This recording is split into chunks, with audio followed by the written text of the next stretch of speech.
Welcome to the Doom Scroll News Report here on Radio Taiwan International. I'm your host, one of them, Amanda Stevens, with my co-host, Hanna Belinsky. Two writers, political by necessity. And we cover some of the biggest international news stories dominating our news feeds from the last week. I'm Amanda Stevens, and this week we're tackling the Japanese snap election that may have just enabled Takaichi to get back an army, and how a Super Bowl commercial outed police access to private cameras, sort of. And we may even just discuss the Super Bowl itself. But before we do any of that, February is really loaded this year, hey? We have Lunar New Year, which is next week. We have Valentine's Day, which as we record is tomorrow. We already had the Super Bowl, and because we're Americans, whether or not we want to participate in that, it happens to us. Exactly.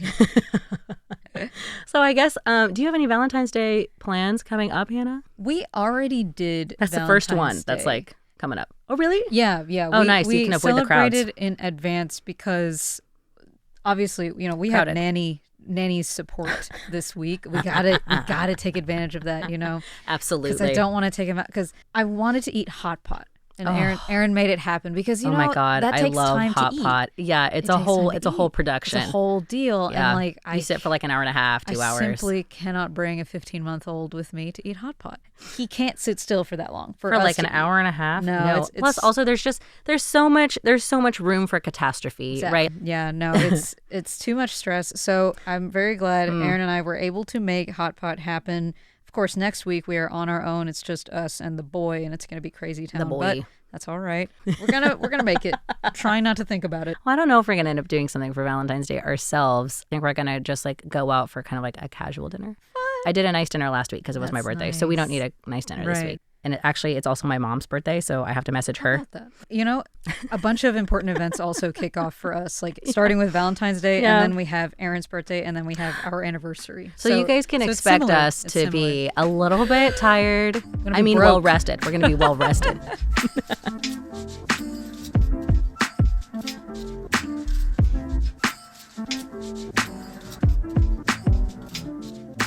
Well, anyway, we're going to not transition. We're just going to start. We're going to jarringly move into discussing the snap election that happened in Japan. And this is also one of the few times where we discuss news that we did write about. But when we first covered Japan's new prime minister, current prime minister, Sanai Takaichi, we discussed how, on one hand, she seems to be breaking barriers as the first woman prime minister of Japan.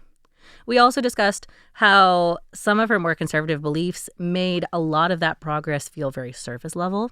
But since then, she's sort of continued to do that sort of like progressive, maybe really not progressive at all, depending on your viewpoint. So she's most famous overseas right now for her row with China, though we discussed that it was more of a when her hardline pro-military stance was going to ruffle feathers rather than an if that was kind of just waiting to happen. Right. But in December, she also made headlines by boldly dissolving the lower house of parliament in December, prompting a snap election, which just wrapped up last week. So if you are wondering about like what that means, Japan's governmental system resembles in this way many other 3 or 4 branch democracies where their legislature, which is referred to as the Diet, is divided into an upper and lower house. So one way you could think about this is that she essentially dissolved the House of Representatives to force all members into a special election. So Hannah, what did you read about the dissolution? And in your opinion, kind of even more broadly, what was your opinion of Takaichi so far? I have only a superficial understanding of Japanese politics, just as much as we have read about it for our own reporting, and most importantly, how it relates to Taiwan. Yeah. But I found myself going down kind of a rabbit hole about snap elections, this concept, because we don't have that in the U.S. You can't do this on purpose. You can't do this kind of thing. And I thought this is actually such an interesting convention, I guess you could say, because you can resolve what would potentially be like a bureaucratic deadlock, like a political deadlock within some branch of your government much sooner than, say, waiting for midterm elections. Right. Like we have to do in the United States. Yeah, you only get like these kind of special elections called that because usually somebody dies or is quickly removed from office or has to abdicate their position. Right. So I think this is honestly such an interesting piece of politics that I almost feel like Taiwan is missing out on, because right now nothing gets through the legislature because of the political deadlock here. And there's a gambling element to it that I feel is so truly politics. You know, you have to pick just the right time. You have to strike while the iron is hot. You hold this election, especially because, you know, people's memories, political memories are so short. And so timing your snap election could really make a huge difference, can pay off bigly. It's so interesting that you said that. Yeah, and it did for her. And it did. My opinion on her, I am impressed because she was able to do this. She is clearly a savvy politician. However, of course, I have mixed feelings. I think that's like the more that I study her, that's sort of how I feel as well. Right. The reason I commented on that is because Bosack in the Japan Times also mentioned that Takaichi's use of snap elections seems to be directly learned from her predecessor, Shinzo Abe. Predecessor meaning he was the last head of the LDP party. Right. And he really had his finger on the pulse of the right time to pull this kind of move to make it work for him in his favor. And that is exactly what she did. You called it similar to gambling, and that is basically what everybody thought that it was. So the gamble was basically that the Liberal Democratic Party, or the LDP, has historically high approval ratings right now. She was hoping that by calling this snap election, since they were experiencing these record highs, the LDP would then win back more seats that it had just lost, even taking them from its coalition partners. Now, there was the risk that she could lose everything, but it really didn't work out that way. No. However, a lot of people were really surprised by how many seats the LDP and Takaichi won. They now have a supermajority in the lower house, which by Japan politics is defined with an over 66% of seats that are now just LDP, so her party. And although the upper house remains unchanged, she can't dissolve that one. What that means is that her party now has a huge amount of control over what legislation even makes it through for a vote. Yeah. They also can chair and even majority chair every council, what do we call them, that the legislature controls. Even more powerfully, with a supermajority, her lower house group can override a ruling by the upper house. So even if the upper house fails legislation, the LDP lower house can pass it anyway. Now, obviously, this will make it easier for Takaichi to pursue her agenda, but remember that part where I called her a pro-military hardliner? That seems to be the part of her politics that most people are most curious about. So what do you make about this kind of general idea, Hannah? Do you think that we're about to see a lot of change from Japan's Iron Lady?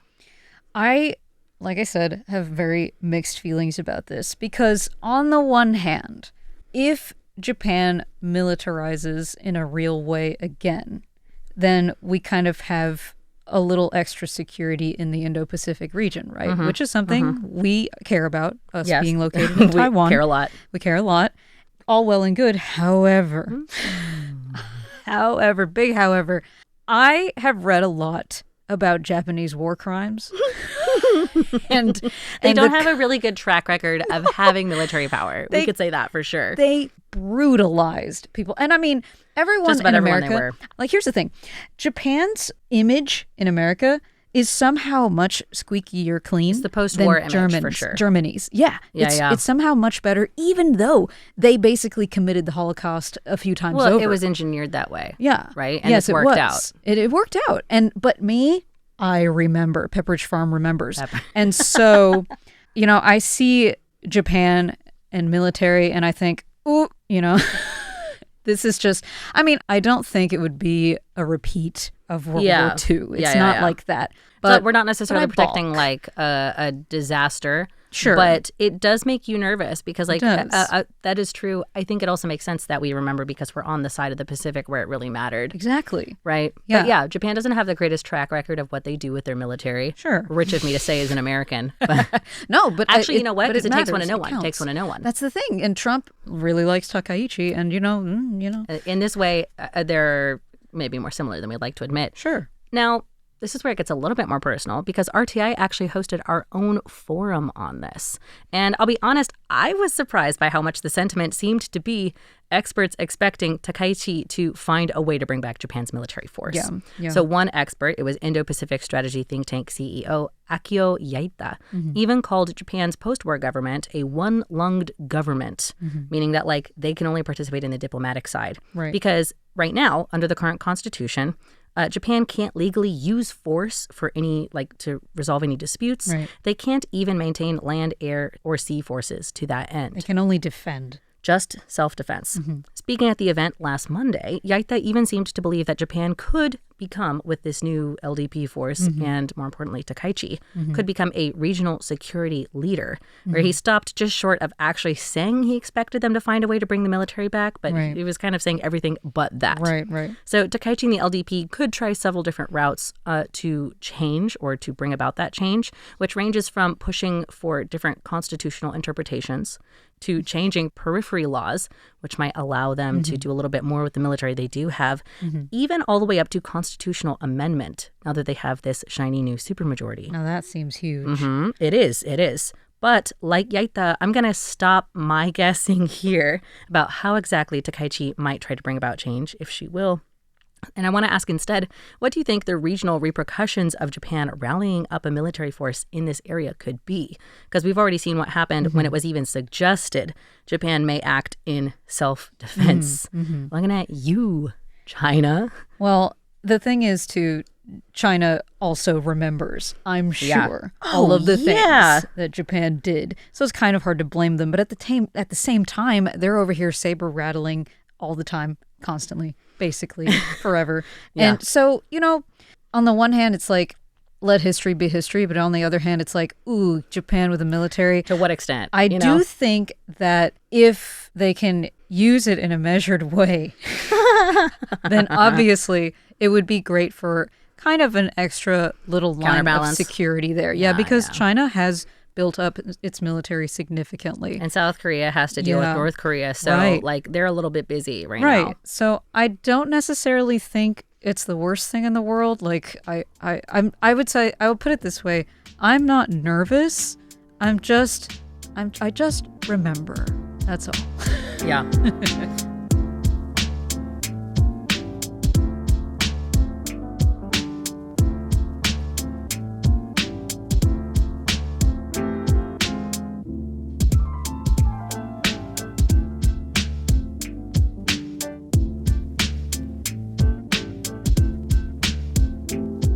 So, in an interesting turn of events, I Superbowled.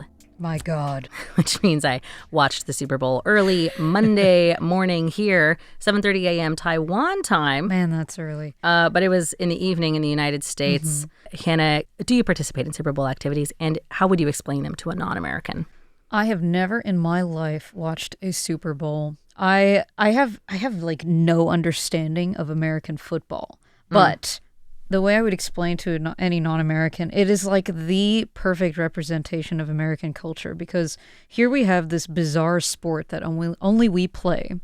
And for some reason, the ads are an important part of the Super Bowl, speaking to just how much of a crazy part. A consumer society that American is. Well, because here's the thing, because the Super Bowl is usually the most watched televised event across North America. Except for me. So the ad space is very highly sought, and then everybody wants to be memorable, which means that companies kind of go all out to create a memorable ad. And that means that usually something bizarre. Yeah. They can really range. They can really run the gamut from being very funny to actually like having sentimental stakes. I've cried at ads for the Super Bowl because but like, I'll be honest, like it's some of the best like ads that I've ever seen in my life. And if you don't know what I'm talking about, look up like a top 10 ads from any year of the Super Bowl. Yeah. They're actually impressive. That is one of the... It's one of the highlights. Yeah, it's one of the highlights. It's one of the things that draws spectators. And of course, finally, you have the Super Bowl halftime performance, which is also really important. And every year, or this really big year, honor. This year at least, it managed to become culture war thing. Sure was. And so that is to me like the perfect combination of American preoccupations, you know, our weirdo sport, our obsession with consumption, and culture war. Yeah.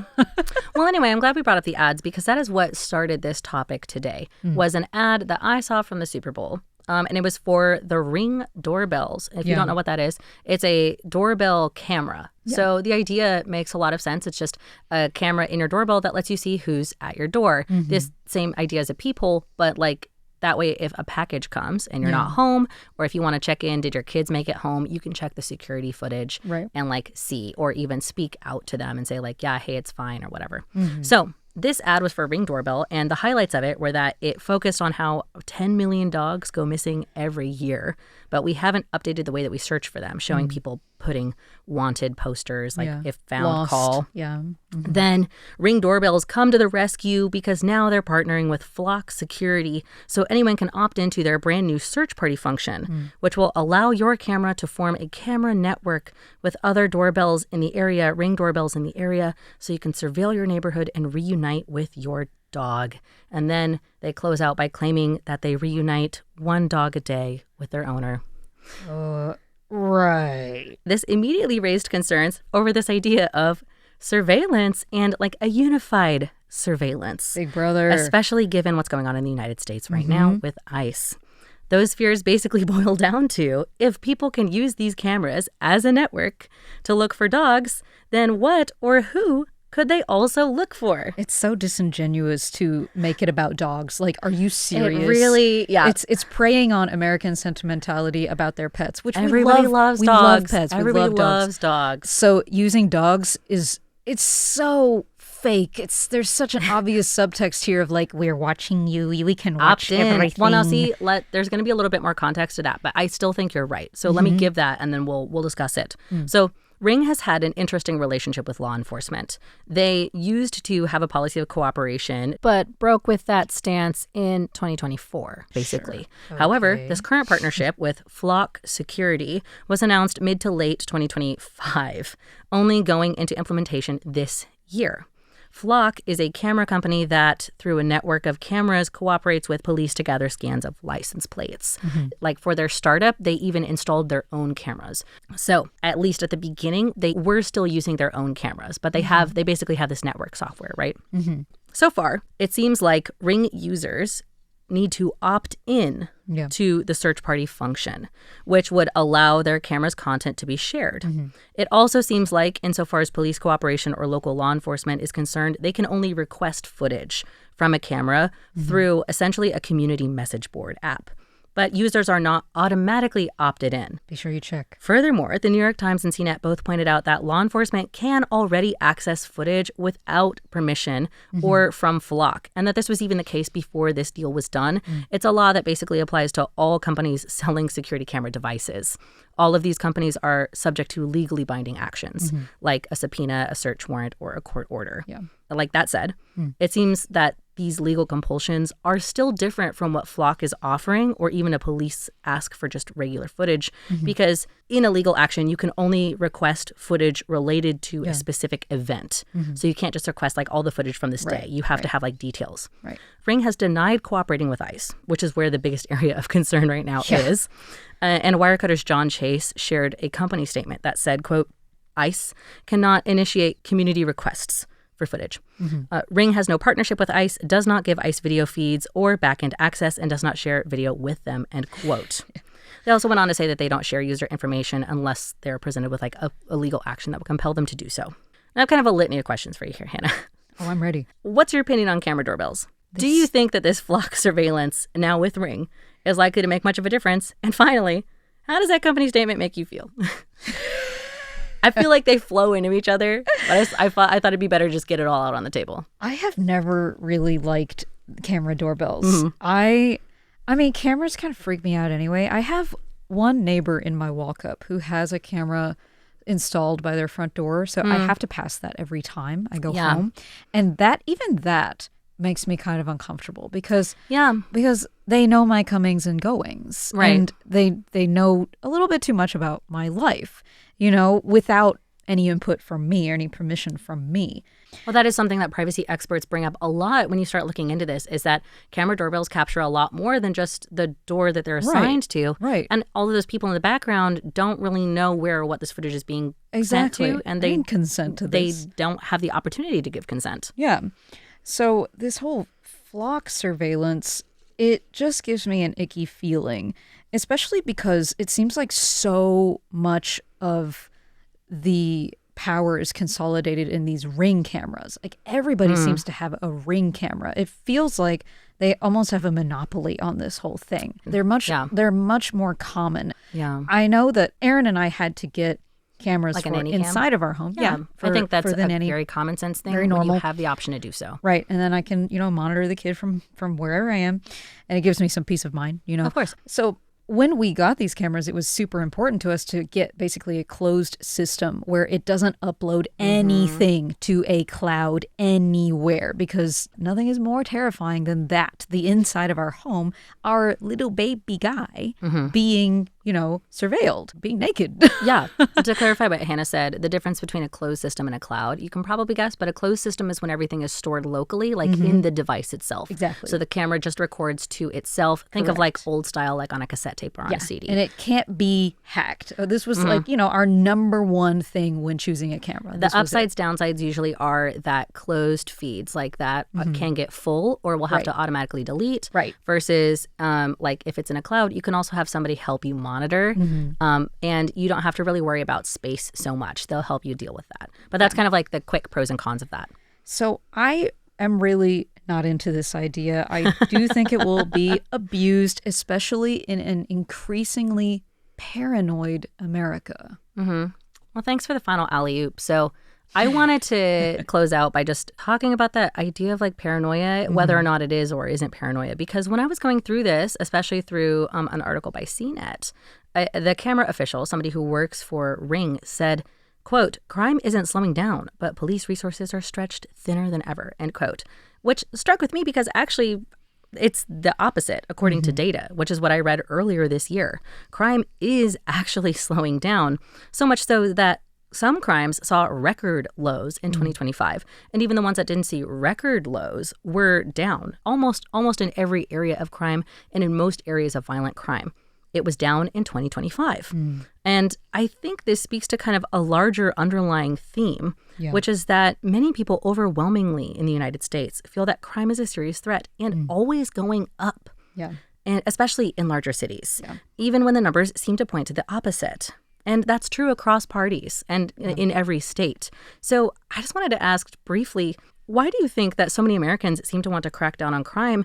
And how is it that this success in crime reduction isn't being felt with a larger sense of security? I think Americans are more easily spooked than ever right now because there's so much political division at this time and this kind of sense of combativeness, and everyone is more inclined to withdraw, myself included, actually. I feel safer just keeping to myself rather than ever extending any help to, members of my community because I don't actually know if somebody's going to try and take advantage of me anymore. And that seems to be like a cultural narrative, too. Yes, I think right now that is an overriding kind of sentiment among a lot of Americans. And so these statistics don't really matter because we all somehow feel less safe and less trusting of each other. Like but that doesn't mean my neighborhood. Yeah.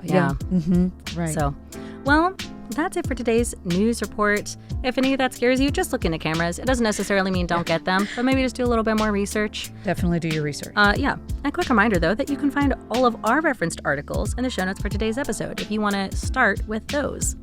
I'm Amanda Stevens. I'm Hannah Belinsky. And thanks for joining us on air today. Tune in tomorrow for more programs by Radio Taiwan International. And in the meantime, remember to stop scrolling and touch grass. We'll see you next week.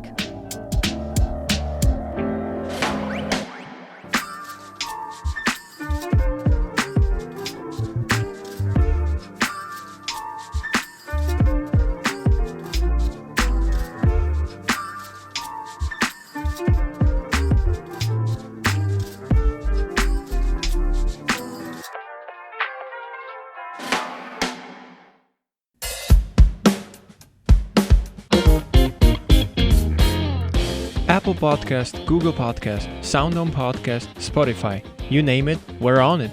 You can find selected shows produced by RTI's English team on different streaming services. All you have to do is search for the show or type RTI. Find an episode you find interesting, hit play, and you'll learn more about Taiwan and its people.